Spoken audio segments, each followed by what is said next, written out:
Muy buenas, ¿qué tal? ¿Cómo lleváis la cuarentena? Bueno, pues han ampliado el tiempo de confinamiento hasta finales de abril, así que tenemos mucho más tiempo para seguir desesperándonos, pero bueno, ojalá acabe todo esto pronto y mientras tanto, pues vamos con otro vídeo.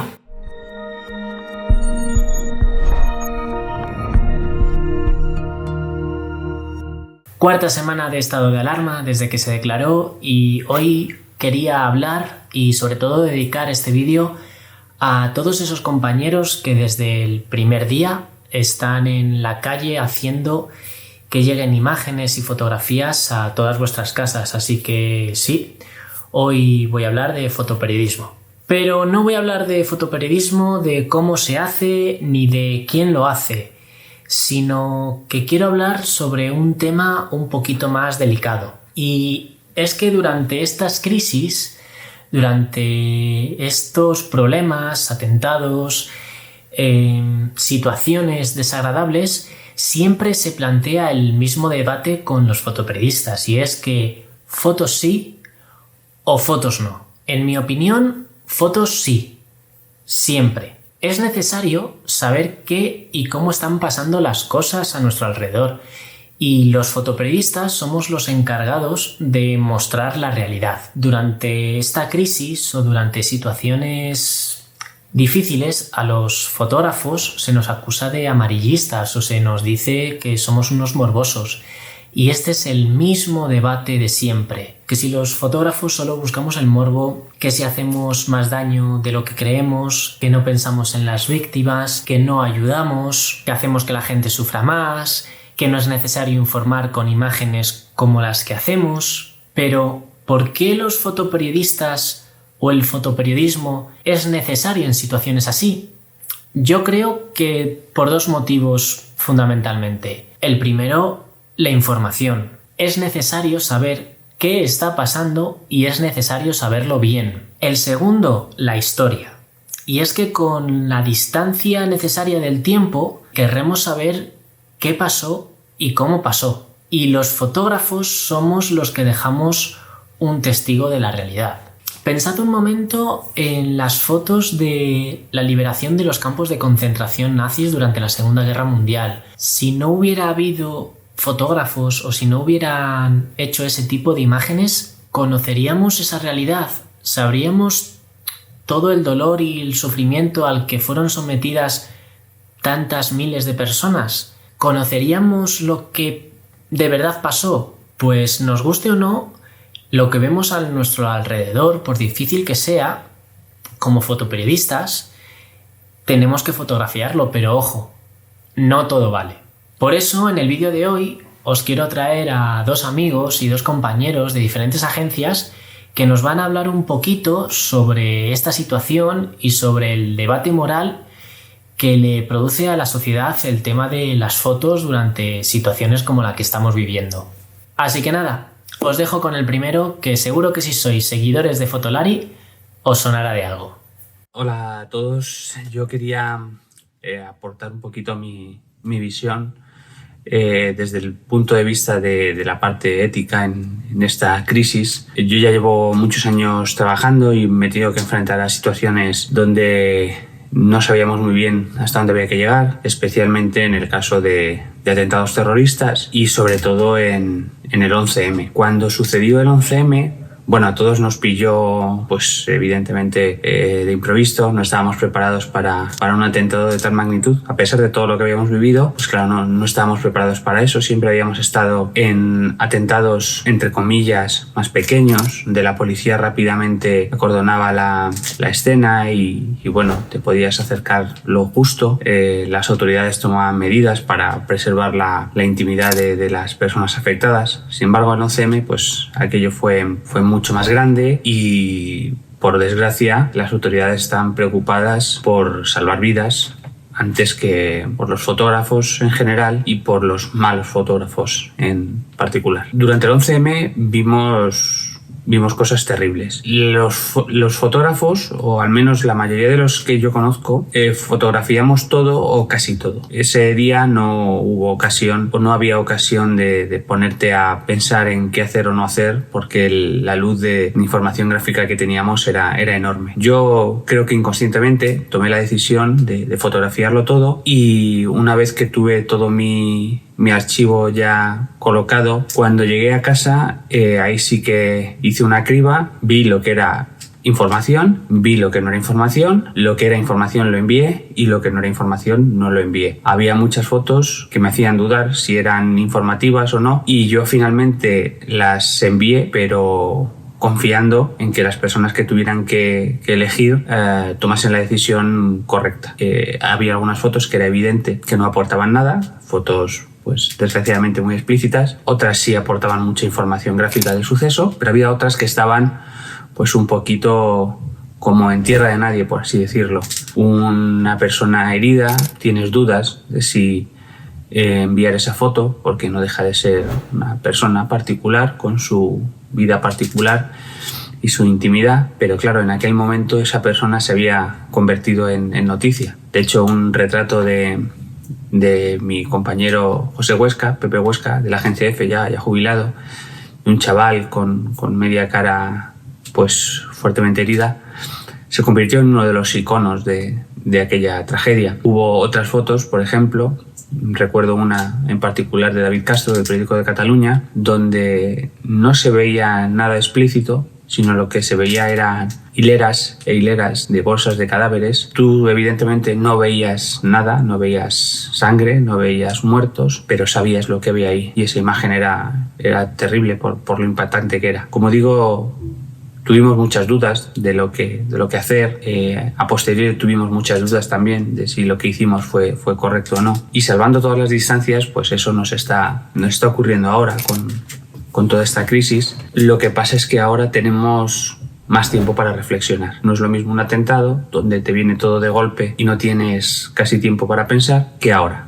Porque ahora las cosas ya se van viendo venir. Al principio pues dudabas si enviar a una persona con mascarilla, luego dudabas si enviar a una persona en silla de ruedas saliendo de un hospital, y ahora lo que dudas es de si enviar una persona muerta en un ataúd saliendo de una residencia de ancianos. Y probablemente la semana que viene o dentro de 2 semanas dudaremos si enviar un entierro. Las cosas han ido evolucionando. Al principio, como decía, toda nuestra duda era esa bueno, es una persona con mascarilla, es que es una persona anónima.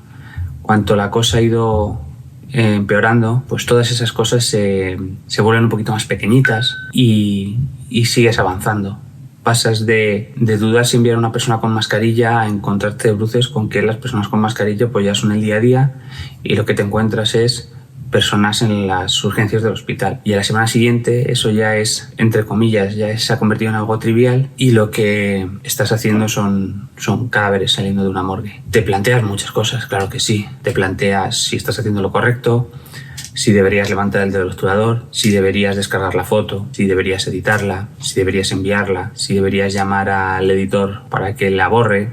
La gente te dice cosas, cuestionan tu trabajo, cuestionan tu ética, te dicen que eso no se debería hacer. Yo personalmente creo que la mayoría de fotos que estoy haciendo las haría cualquiera. Yo creo que estoy haciendo mi trabajo de forma correcta, con máximo respeto a las personas que salen en mis fotos y con todo el tacto que estas circunstancias nos permite, pidiendo permiso cuando es posible, y alguna vez he tenido que hacer la foto primero sin permiso y luego acercarme y preguntar. Hay gente que lo entiende, hay gente que no. Algunas veces tienes que tragarte el orgullo y borrar la foto porque te piden muy amablemente que esa foto no se reproduzca, y aunque tú estás seguro de que lo has hecho correctamente, pues tienes que aceptar. Ahora, por ejemplo, una de nuestras grandes preocupaciones es el hospital de IFEMA, y estamos teniendo muchos problemas para entrar. Tantos problemas que no hemos entrado. Ha entrado un fotógrafo de ABC y ha entrado un fotógrafo freelance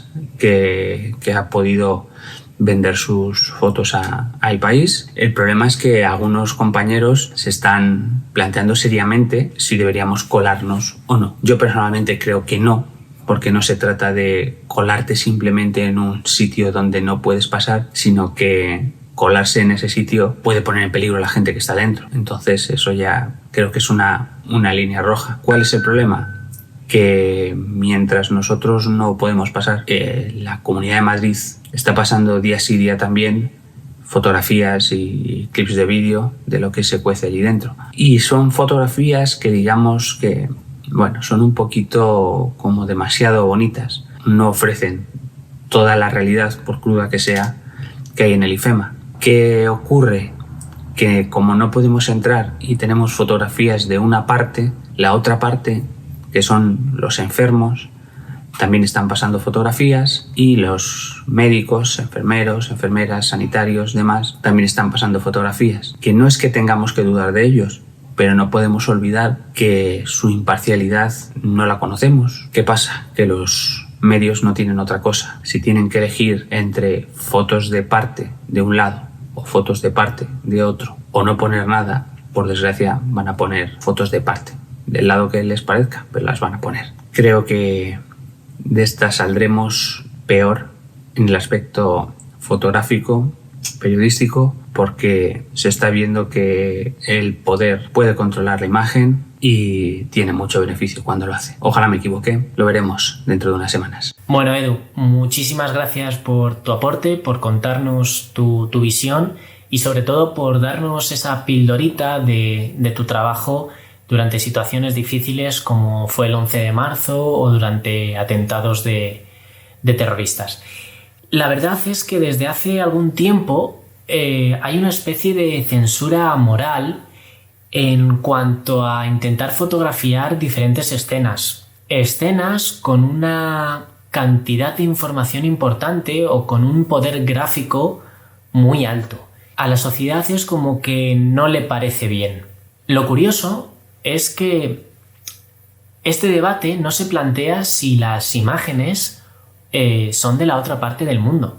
A diario estamos viendo fotos o vídeos de heridos en Siria o de atentados en la otra punta de nuestro planeta, y a todo el mundo le parece una labor informativa enorme, y lo es. Incluso vemos imágenes antiguas de fotógrafos como Gerda Taro, una fotógrafa increíble, o Robert Capa, y nadie plantea este debate. Incluso un poquito más allá, durante los Sanfermines, ¿por qué no se plantea este mismo dilema con los heridos durante un encierro? ¿Por qué una imagen totalmente explícita sobre un corneado, la gente sí quiere que se publique? Es una doble vara de medir que nos pone a los fotógrafos en el punto de mira. ¿La solución? Pues lo que venimos diciendo, fotografiar la realidad. Así que para ello viene el segundo compañero que nos va a contar un poquito qué hace en San Fermín y cómo trata este dilema. Hola, yo soy Rodrigo Jiménez, soy fotógrafo profesional, soy de Navarra, pero vivo aquí en Madrid. Aquí en Madrid trabajo para la agencia EFE y llevo cubriendo los Sanfermines durante los últimos 5 años. He trabajado aparte para la agencia, he trabajado también para otros medios como puede ser Diario Navarra, y normalmente siempre he estado un poco especializado en el tema del encierro. También se me han encargado otros temas a cubrir, como pueden ser diferentes actos culturales que hay, como el chupinazo y la procesión y demás. Pero bueno, un poco el plato fuerte de los Sanfermines es el tema del encierro, que también hay otras actividades que son fácilmente fotografiables. A nivel de fotoperiodismo, la verdad que San Fermín te ofrece la posibilidad de desplegar un trabajo muy, muy amplio, ya que hay muchos tipos de fotografía que hacer, ¿no? Está todo lo que es el tema de cultural y tradicional, y luego hay mucho tema que te puede caber. Y yo creo que el fotoperiodismo en San Fermín es necesario porque tratamos de dar esa imagen que todo el mundo quiere de San Fermín, pero también aportar una nuestra personal, ¿no? Que es algo que igual no todo el mundo conoce, y aportar al lector o al que está viendo nuestras imágenes una visión diferente de los Sanfermines, pues también es parte de nuestro de nuestro trabajo. En el tema del encierro, yo por ejemplo en el penúltimo año que tuve una foto bastante impactante que aunque no había sangre y no hubo cornada, sí que era una fotografía de un chico que le arrastró por el pañuelo durante casi 100 metros el toro, y todos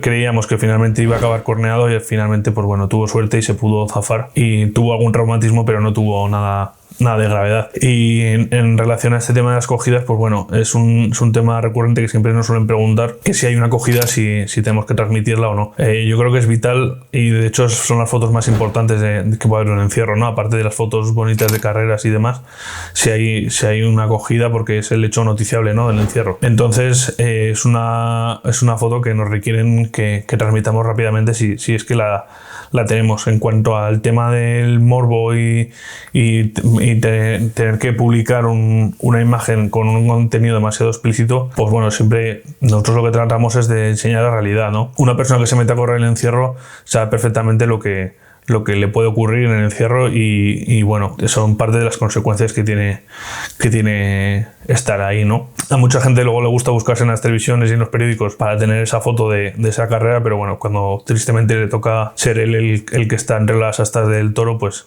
es otro capítulo que a nadie nos gusta tener ni que ver ni que sufrir, pero es lo que pasa. Entonces nosotros estamos obligados a transmitir esas imágenes, y que bueno, luego imagino que el editor de turno de cada periódico, de cada agencia, son los que valoran qué fotos se dan y cuáles no. El tema de fotos sí o fotos no, cuando hay un tipo de tragedia o atentado o demás, yo creo que es algo que venimos heredando, ¿no?, un poco de cada vez tratar de no caricaturizar a las víctimas, ¿no?, de alguna manera, de enseñarlas, pero tampoco tener que convertirlas en cromos.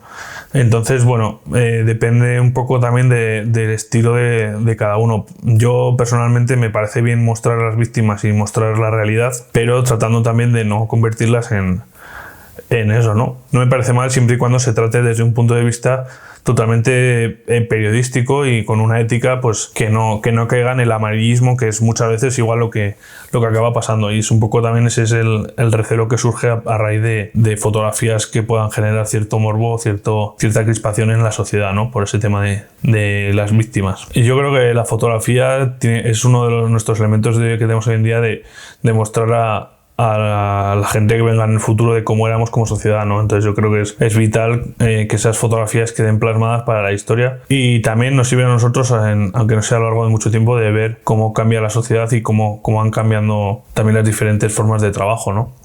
Siempre yo creo que es bueno mirar hacia atrás para saber qué tenemos que hacer en adelante. Muchas gracias, Rodri. La verdad es que es súper interesante conocer cómo trabajáis y saber cómo lidiáis con este dilema. Y nada, muchas gracias tanto a ti como a Eduardo por lo que nos habéis dicho. Para ir acabando, si habéis llegado hasta aquí, muchas gracias por aguantar y muchas gracias por escucharnos un poquito. La verdad es que durante estos días estamos viviendo situaciones difíciles, y cuando estamos con la cámara delante, o al menos yo personalmente, no buscamos el morbo de que se vea algo explícito o no. Yo creo que sé que lo que buscamos es contar lo que está pasando. Creo que un fotoperiodista no puede participar de la realidad que está viviendo, sino que tiene que mostrar las cosas tal y como están sucediendo.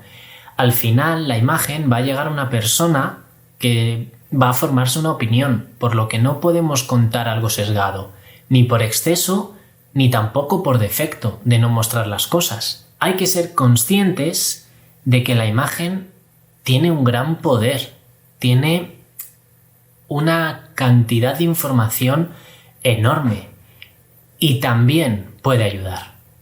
Así que nada, por mi parte, pues seguiré al pie del cañón, cámara en mano, y pensando en que todo esto acabe cuanto antes. Nada más. Abajo en la caja de descripción os dejo las redes de estos dos cracks que han estado hoy aquí conmigo para que también podáis ver un poquito más de su trabajo. ¡Hasta luego!